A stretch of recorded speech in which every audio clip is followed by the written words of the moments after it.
Alicia Tecangüey Sandoval. Es licenciada en Historia por la Benemérita Universidad Autónoma de Puebla, maestra en Ciencias Sociales por la Facultad Latinoamericana de Ciencias Sociales, Programa Buenos Aires, Argentina. Doctora en Ciencia Política por la Facultad de Ciencias Políticas y Sociales de la UNAM. Sus líneas de investigación son Historia Política Mexicana, siglos XIX a XX, Memoria Histórica, Discurso Político y Discurso Historiográfico. Ha sido docente en la Universidad de Buenos Aires, Argentina, en el Departamento de Relaciones Internacionales de la Universidad de las Américas de Puebla y de la Maestría en Historia de la Benemérita Universidad Autónoma de Puebla.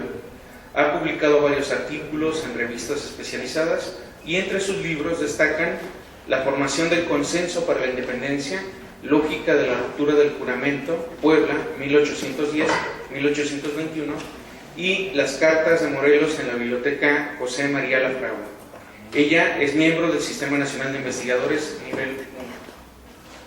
Y el trabajo que nos presenta el día de hoy se titula Promoción y recepción del centralismo en el Departamento de Puebla, domesticación de los afanes confederalistas en Puebla, 1836-1841. Adelante, doctor. Sí, buenas tardes.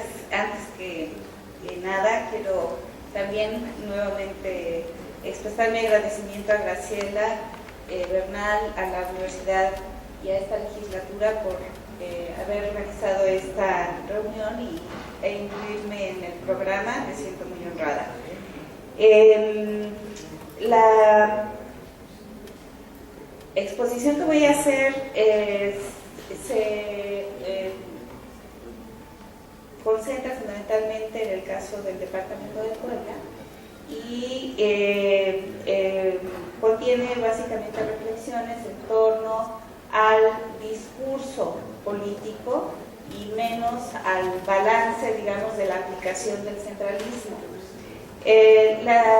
Tomé la decisión de concentrarme en ese asunto porque quería retomar una de las tesis que en la historiografía reciente se viene sosteniendo acerca de que el federalismo fue adoptado como una expresión de la necesaria transacción con los regionalismos que se habían fortalecido sobre todo en la época borbónica y que impusieron la regla, digamos, de configurar una unión sobre la base de una concepción de partes reunidas y un centro débil.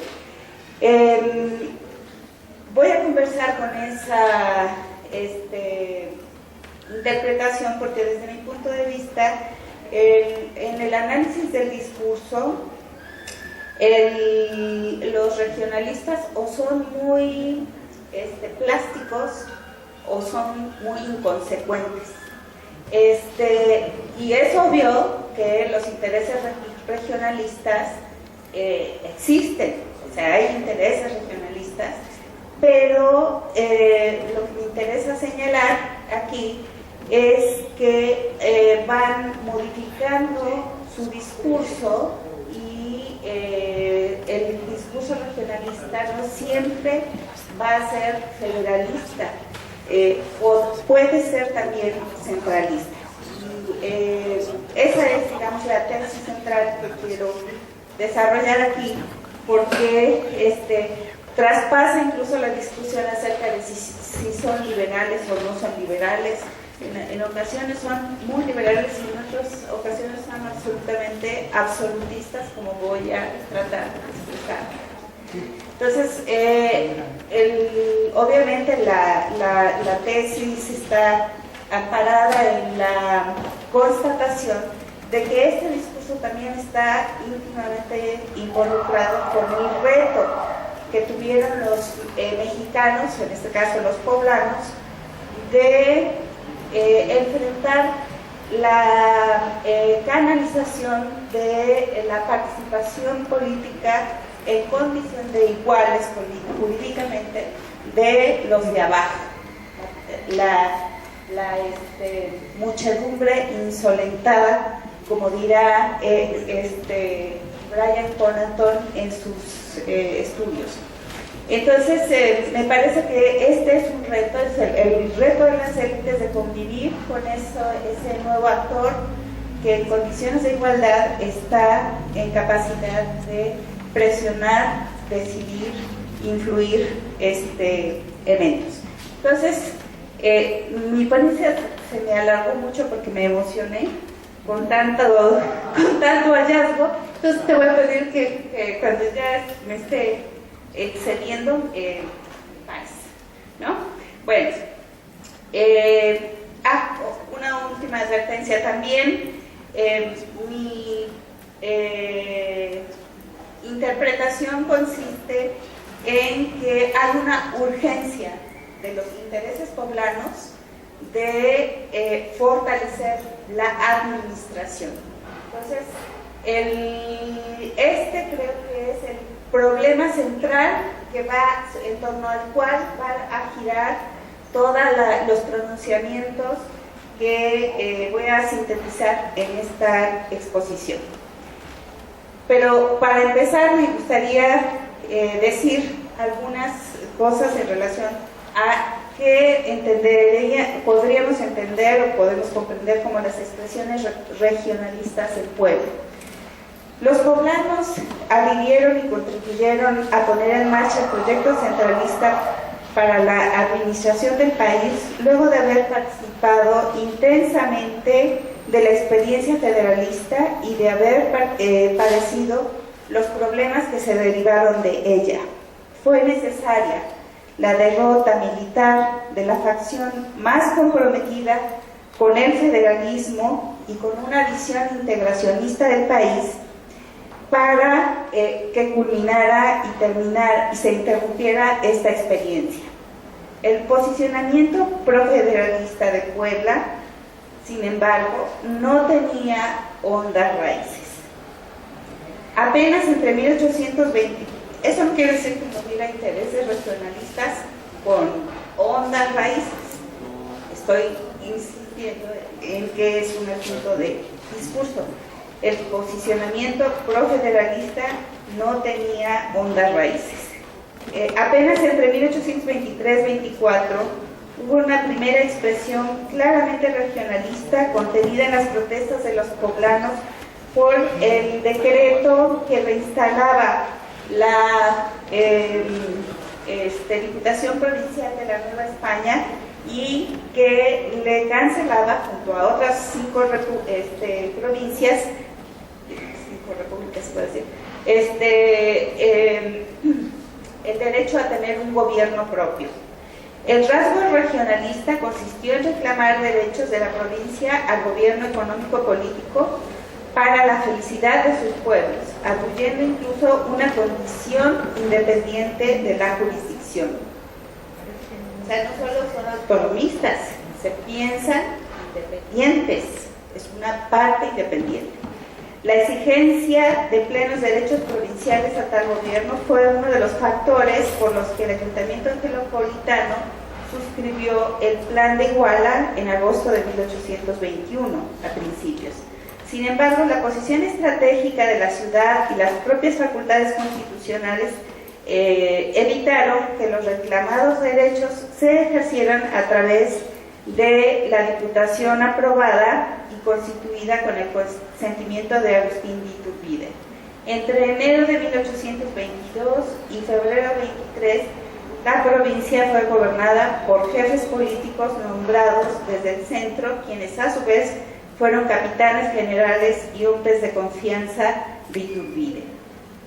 La voz regionalista nuevamente se expresó en noviembre de 1821 cuando la Diputación Provincial apuntó la urgencia de aprobar una constitución que permitiera al país el reconocimiento internacional, la celebración de acuerdos comerciales y la reactivación de operaciones mercantiles y productivas. En ese pronunciamiento defendió la exclusividad del criterio de población para fijar el número de representantes al Congreso Constituyente y el carácter imperativo de la representación de los diputados, porque de esa manera evitaba que la provincia perdiera peso frente a otras de menor dimensión y evitaba que se extraviaran las opiniones de los representantes en aquel Congreso. Semejantes pretensiones fracasaron, como se sabe, y el discurso regionalista dio un paso atrás con motivo del estupor que causó la capacidad de movilización que tuvieron los republicanos encabezados por Vicente Guerrero en el sudoeste de la provincia, en particular en Chietla, Chautla e Izúcar. Ahí volvió a prender la llama republicana de la que nos habló Moisés en la mañana, ¿no? Prender la llama republicana que habían acogido líderes de las localidades en la década anterior. A su vez, varios ayuntamientos que estaban fuera de la órbita republicana elaboraron escritos en los que dejaron ver que les apetecía tener igual condición que la gozada por el ayuntamiento angelopolitano. Se estaban igualando. Aun cuando el activismo municipal no fue sistemático, se convertiría en factor de posicionamiento y legitimación de futuros acontecimientos críticos. El movimiento de Casamata, al que los poblanos adhirieron por orden del jefe político y capitán general, Marqués de Vivanco, puso a las fuerzas regionalistas en la disyuntiva de sostener un discurso uniforme. La interrupción de la vía institucional para dar constitución al país creó una fracción que repudió la precipitación de cambios por golpes de fuerza políticos o militares o por lo que se conoció en esa época como acción popular. Una segunda fracción, por el contrario, abrazó cualquier medio para reclamar el ejercicio inmediato, sin concesiones y sin titubeo, de los derechos de autogobierno de la provincia y de su condición independiente, organizándose a la manera de una república. La oportunidad política en que se puso en marcha esta exigencia permitió, entre diciembre de 23 y enero de 24, que finalmente Puebla fuera reconocida como un estado con derecho a tener legislatura propia y a gozar de la libertad y de la soberanía. Concedida la independencia y la soberanía estatal por el artículo 6 del Acta Constitutiva de la Federación Mexicana, como para los otros estados, el discurso regionalista inevitablemente se encauzó por las vías legales. De esa manera quedó acotado. Los artífices de los márgenes de autogobierno estatal no fueron los más recalcitrantes federalistas. Los diputados constituyentes del Estado poblano eran y fueron más bien moderados. Con su ascenso, el Congreso y la gubernatura quedaron acalladas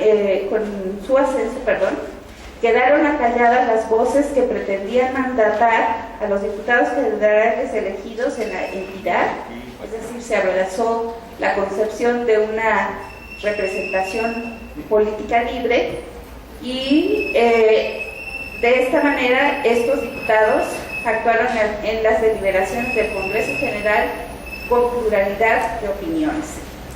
En relación a la gestión y confección, construcción, fundación del Estado libre y soberano de Puebla, a través de esta legislatura de corte moderado, lo que he analizado es precisamente que se construyó una entidad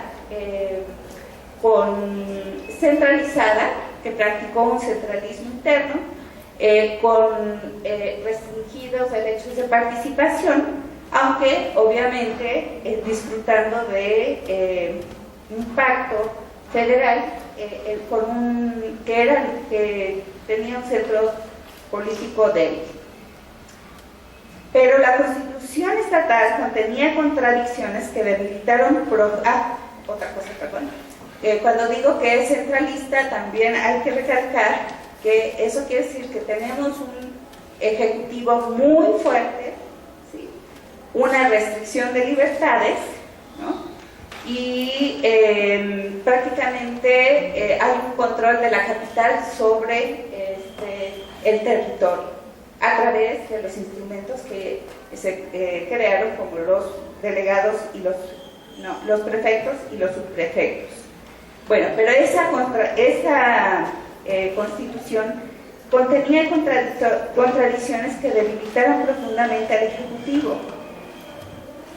Es una contradicción terrible, porque si le das todo el poder y el resto lo debilitas a través de dos vías. La Constitución sancionó la supremacía del Congreso Estatal sobre los otros dos poderes, desechando el equilibrio o balance de poderes, y lo que fue peor, reconoció como legal el derecho de acción popular contra el gobernador por actos de traición a la independencia nacional, la forma de gobierno, soborno y obstrucción en la elección de los diputados o obstrucción en su reunión. Es decir, cualquiera puede acusar a un gobernador de traición a la independencia, ¿no? Y si recordamos cuál es el contexto de esos años en Puebla, en el país en general, pero en Puebla en particular, hay un movimiento y un sentimiento fuertemente anti-español, ¿sí? De tal manera que en esos años, en los años del federalismo, no solo se promulgan leyes anti-españolas, sino hay un movimiento desde abajo que pide la exclusión de los españoles, y esta es el fundamento para que la acción popular se valga de esta demanda para debilitar al Ejecutivo, como ocurrió. Entonces, este diseño contradictorio propició que las autoridades estatales fueran altamente vulnerables. Para darnos una idea, baste con hacer un recuento numérico. En 3 ocasiones se hizo uso del derecho de acción popular contra los gobernadores electos en turno. En 3 oportunidades hubo movilización de ayuntamientos y fuerzas militares locales para presionar en contra de resoluciones del Congreso Estatal. Por ello, la gestión gubernamental de Puebla, a partir de 1828, duró entre año y medio y 3 meses. Es decir, que tenemos una intensificación de la conflictividad política entre mayo de 1828 hasta 1835. En 2 ocasiones, adicionalmente, en 2 ocasiones fueron desconocidas las autoridades nacionales. Hubo 4 intervenciones de fuerzas del ejército sobre la ciudad y sobre Puebla para restablecer la obediencia o para inclinar la opinión de los poblanos. Estamos en una situación como vamos. Bueno,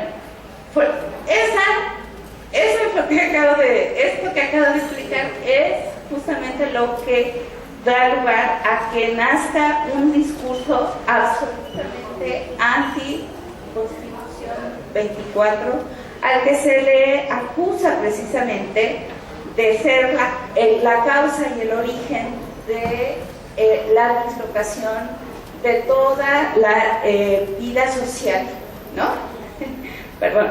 La densa conflictividad política tuvo por agenda las medidas contra españoles por exaltación del sentimiento antiespañol, la movilización del populacho, el compromiso con movimientos extrarregionales o demagógicos, la proscripción de sociedades secretas, las libertades políticas, la participación popular en elecciones, organización y disciplinamiento de la milicia cívica, los requisitos que debían tener los representantes populares, etc., ¿no? Es decir, a la vez que hay una gran conflictividad, hay una gran cantidad de temas en la agenda de discusión, todas tienen que ver con el tema de la participación política. Bueno, entonces, como ya tengo muy poquito tiempo, lo que debo decir es que encarar estos problemas propició que se definieran 2 maneras muy claras de responder a estos retos. Una es la facción federalista integracionista, como yo la llamo, y con el término integracionista quiero decir que acepta la participación amplia de los ciudadanos, pero disciplinada, bajo una perspectiva pedagógica, ¿no? Esta fracción es liderada fundamentalmente por los hermanos Furlong, y la otra fracción es una fracción exclusionista.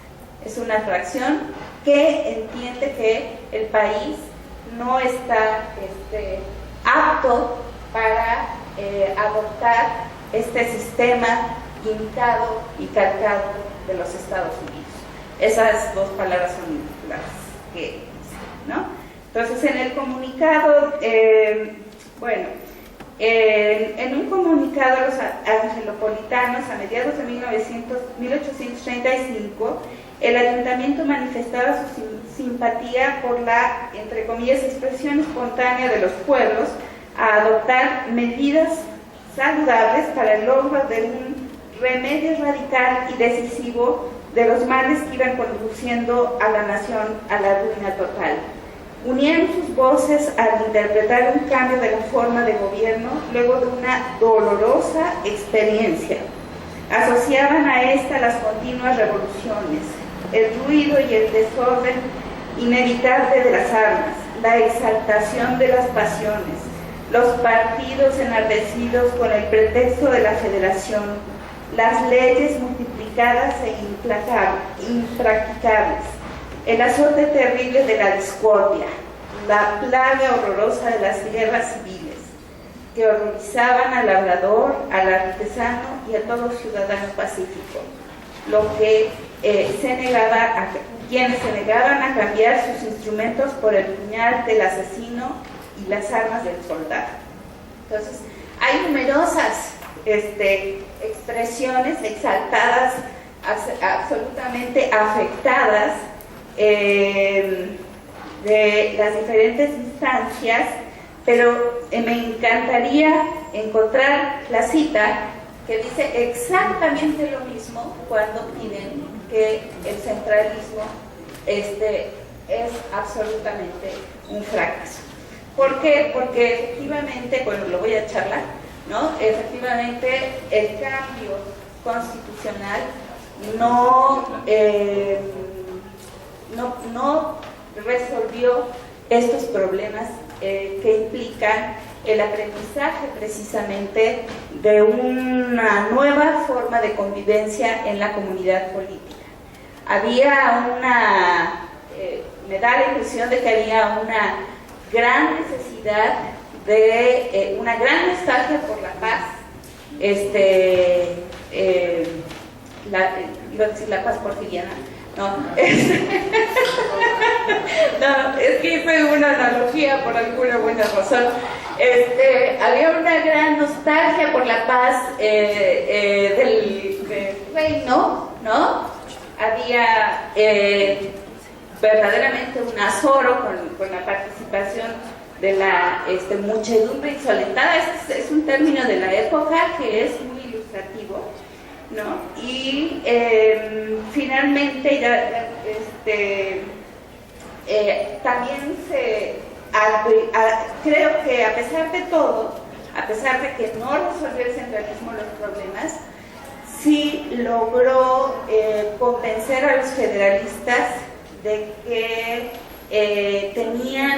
los federalistas integracionistas poblanos, de que tenían que abandonar la tesis de la acción popular. ¿Sí? No hemos estudiado suficientemente este asunto, ¿no? Que es reivindicado también por los centralistas. Hay que recordar que la acción popular se hizo no por las vías institucionales, sino a partir de el derecho de petición, ¿no? Entonces en el estudio del derecho de petición tenemos que valorar cuáles son los límites de este derecho, cuáles son las causas de este derecho, y justamente lo que digo y lo que encontré por suerte es que Ignacio Comonfort, José María Lafragua y federalistas que actuaron radicalmente, idealmente, con ideas abstractas, como decían los centralistas, puramente abstractas, modifican su manera de actuar, solicitando precisamente a través del derecho de petición el cambio de la Constitución con una reflexión no sustancialmente distinta al modelo teórico, pero el procedimiento sí hay que resaltarlo. Y hay que resaltarlo no solo porque lo usan, porque de otra manera los encarcelan, eso es cierto, ¿no?